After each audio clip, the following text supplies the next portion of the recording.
नमस्कार दोस्तों, आप सभी को डिफेंस पिक के एक और नए वीडियो में स्वागत है। तो दोस्तों, बहरीन में आज से स्टार्ट हुआ है एयर शो, जिसमें पाकिस्तान समेत यूएई, सऊदी अरेबिया और भी काफी सारे कंट्रीज के एयरक्राफ्ट पार्टिसिपेट किया है, जिसमें पाकिस्तान की तरफ से JF-17 को भी भेजा गया है। तो इसी बीच 5 नवंबर को पाकिस्तान के JF-17 के कुछ फोटो सामने आया, जिसमें आप JF-17 ब्लॉक 2 को देख पाएंगे और साथ ही इन JF-17 में रिफ्यूलिंग प्रोब भी विजिबल है। तो आज हम इसी टॉपिक को डिस्कस करेंगे कि क्या JF-17 मिड एयर रिफ्यूलिंग में कैपेबल है।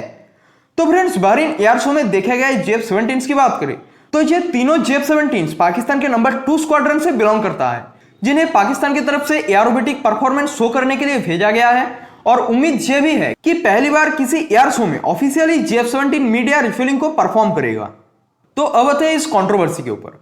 पहले अगर हम पाकिस्तान की तरफ से दिए गए थ्योरी की बात करें तो पाकिस्तान की तरफ से ये कहा जाता है कि JF-17 में डिटैचेबल प्रोब का इस्तेमाल किया जाता है, यानी आप जरूरत के अनुसार इसको अटैच कर सकते हैं और जरूरत के बिना इसको खोल भी सकते हैं, और ये मैनुअली किया जाता है। और JF-17 में इस प्रोब को लगाया गया है कैनोपी के ठीक नीचे।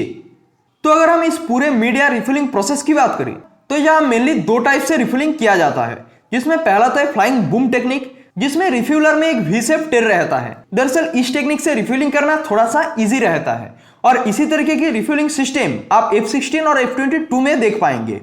इसके अलावा एक और जो टेक्निक है वो है प्रोब एंड ड्रैग टेक्निक। यही टेक्निक लगभग 90% एयरक्राफ्ट फॉलो करता है, मगर यह टेक्निक फ्लाइंग बूम से थोड़ा सा हार्ड रहता है, क्योंकि रिसीवर एयरक्राफ्ट के पायलट को खुद देखकर अपने प्रोब को छोटे से बकेट में फिट करना पड़ता है।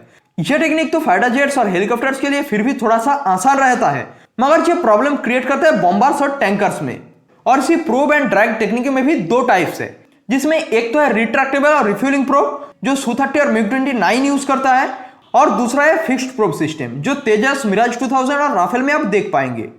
तो अब आते हैं इस क्वेश्चन के ऊपर कि क्या पाकिस्तान का यह थ्योरी सही है कि JF-17 में डिटैचेबल प्रोब को लगाया जाता है।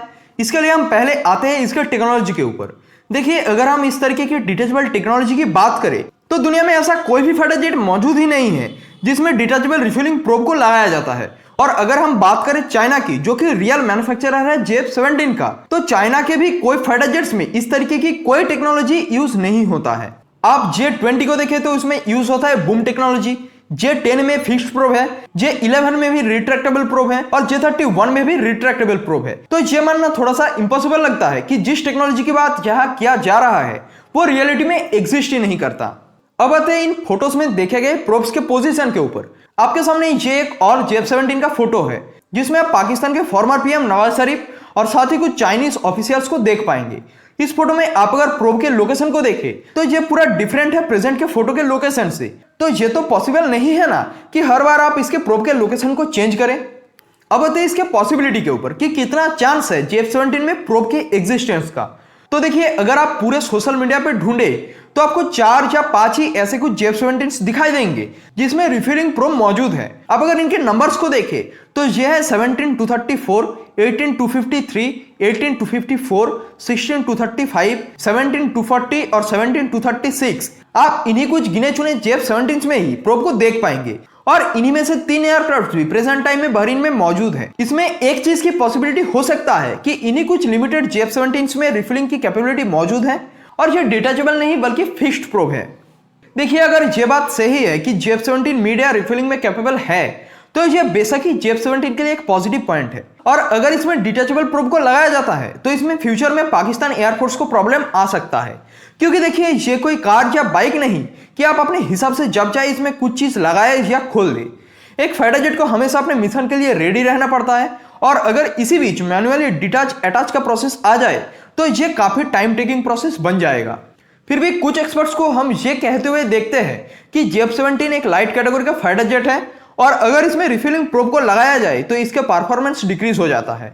तो इसके लिए आपको तेजस और मिराज 2000 का एग्जांपल देता हूं। JF-17 की अगर बात करें तो इसका वेट है 7965 किलोग्राम, और इसी सेम कैटेगरी में मिराज 2000 भी आता है जिसका वेट है 7500 किलोग्राम, जो कि लगभग सेम है JF-17 के साथ ही। तो अगर मिराज 2000 में फिक्स्ड प्रोब की वजह से कोई प्रॉब्लम नहीं आता है तो JF-17 में क्यों आएगा। इसके अलावा अगर आप तेजस को भी देखें तो तेजस का वेट JF-17 से कई गुना कम है, और तेजस में भी फिक्स्ड प्रोब का ही यूज किया जाता है।